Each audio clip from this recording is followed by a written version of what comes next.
So hello friends, welcome to GMITN 2.0 YouTube channel. तो आज का इस वीडियो में हम लोग ये डिस्कस करेंगे जो इस बार जो रिक्रूटमेंट आया है लोको पायलट CN 1/2024 में। तो इसमें सिलेक्शन प्रोसेस क्या रहेगा, तो उसका सिलेबस क्या क्या है और इसमें कौन कौन लोग डाल पाएंगे, तो इसको हम लोग डिस्कस करेंगे। ठीक है, सो चलिए। सबसे पहले फ्रेंड देखिए, ये वाला जो लोको पायलट अगर किसी का डालना है तो एज लिखा है 18 to 30 ईयर्स। ठीक है, और इसमें जो मेडिकल स्टैंडर्ड रहेगा A1 रहेगा और इसका जो इनिशियल पे रहेगा 19,900, यानी ये हो गया आपका बेसिक। ठीक है, और अगर DA उसमें ऐड होगा तो अभी करीब 50% DA चल रहा है अप्रोक्सीमेटली। तो मान लीजिए अभी कितना पे आ जाएगा, यानी 30-30K। ठीक है, अप्रोक्सीमेटली आ जाएगा। उसके बाद फिर धीरे धीरे इंक्रीमेंट होता रहेगा। आगे चलिए फ्रेंड, देखते हैं हम इसका सिलेक्शन प्रोसेस कैसा रहेगा। इसमें सबसे पहले हम लोग देखते हैं एज रिलैक्सेशन। ठीक है, एज रिलैक्सेशन देखते हैं कौन कौन कितना एज रिलैक्सेशन रखा है। पिछले साल जो था 18 to 28 था, इस बार 18 to 30 कर दिया।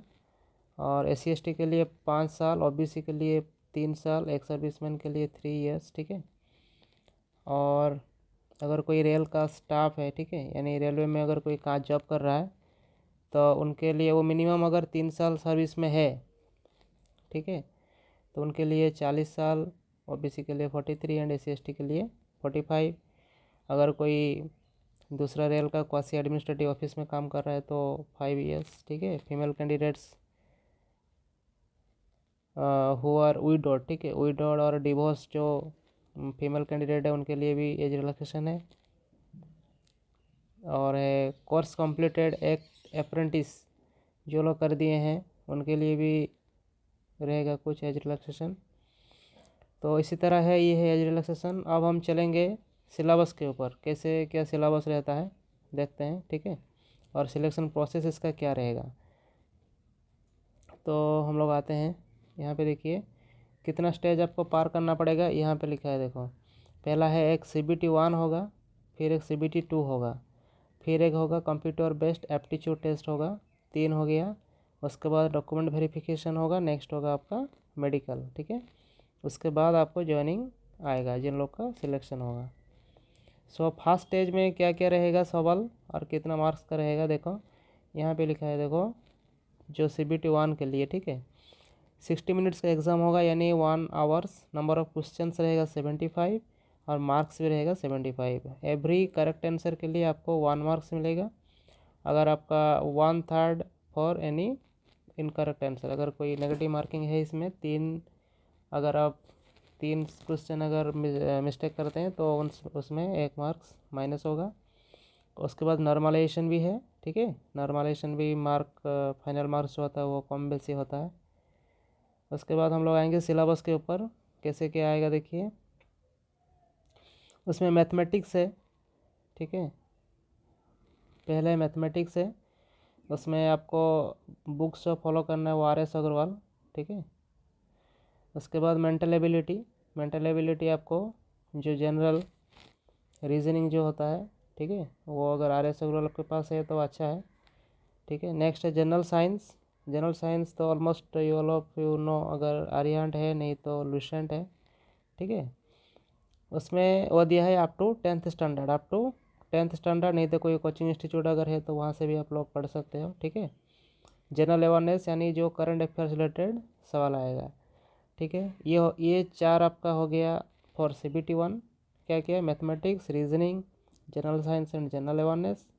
नेक्स्ट हो गया आपका सेकंड स्टेज CBT में आपका टेक्निकल ऐड होगा। उसमें टेक्निकल यानी आप लोग जो ITI या डिप्लोमा जो आपका टेक्निकल क्वालिफिकेशन है, अगर आप कोई जो ट्रेड चूज़ करेंगे तो उसी हिसाब से आपका सवाल आएगा। तो इसमें देख लीजिए, पहला है आपका part A and part B में डिवाइड है। CBT 2 जो है part A and part B में डिवाइड है।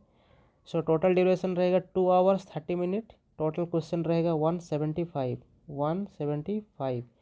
उसमें पार्ट ए में रहेगा 100 क्वेश्चन, पार्ट ए में रहेगा 100 क्वेश्चन और पार्ट बी में रहेगा 75 क्वेश्चन। तो उसमें पार्ट ए जो है और पार्ट बी जो है, तो पार्ट बी है आपका टेक्निकल और पार्ट ए जो है उसमें फिर आपका कोई मैथमेटिक्स आएगा, general intelligence and reasoning, basic science and engineering, ठीक है। इसमें आपका आएगा 100 मार्क्स, ठीक है। और फिर पार्ट बी जो आप चूज़ करोगे आईटीआई में या फिर डिप्लोमा में या फिर बीटेक में, जो आपका ये आपका सिलेबस, देखो सिलेबस कहाँ डाउनलोड करना है, ये वेबसाइट आपको चेक करना पड़ेगा, डीजीटी जो डायरेक्टर जनरल ट्रेनिंग आपका गवर्नमेंट ऑफ इंडिया, वहाँ पे आपको सिलेबस मिल जाएगा, ठीक है। तो डिग्री अगर डिप्लोमा है तो उसी के कंपैरेटिवली जो आईटीआई ट्रेड है उसको फॉलो करना है। यहाँ पे वो लिख दिया, देखिए अगर कोई डिप्लोमा या बीटेक इलेक्ट्रिकल इंजीनियरिंग में किया है सो वो आईटीआई, इसमें ये सब यहाँ पे इलेक्ट्रिशियन है, इंस्ट्रूमेंट मैकेनिक, ठीक है। यहाँ पे ये सब दे दिया कि कौन सा डिप्लोमा या बीटेक का जो ब्रांच होता है तो वो कौन सा आईटीआई ट्रेड के साथ इक्विवेलेंट है। उसके बाद एक सीबीएटी होगा, यानी computer based aptitude test. Aptitude test में वो आपको ध्यानपूर्वक देना है, क्योंकि यहीं पे बहुत से स्टूडेंट्स लोग डिस्क्वालीफाई हो जाते हैं। तो उसमें ये देखो RDSO साइट में आप लोग को जाना है, rdso.indianrailway.gov.in, ठीक है। यहाँ पे आपको वर्टिकल्स, फिर ट्रैफिक एंड साइकोलॉजी, फिर साइकोलॉजी, वहाँ पे आपको दिखा देगा कि कैसे क्या क्या सवाल आएगा, ठीक है। वहाँ पे आप लोग प्रैक्टिस कर सकते हो। तो उसमें क्वालिफाइंग नेचर है और फिर उसमें वेटेज भी काउंट में लिया जाता है, ठीक है। बस ये 3 स्टेज ख़त्म होने के बाद आपका आ जाएगा डॉक्यूमेंट वेरिफिकेशन, देन नेक्स्ट आपका मेडिकल एग्जामिनेशन, ठीक है। सो बस फ्रेंड, ये वीडियोस में इतना ही। So thank you friends.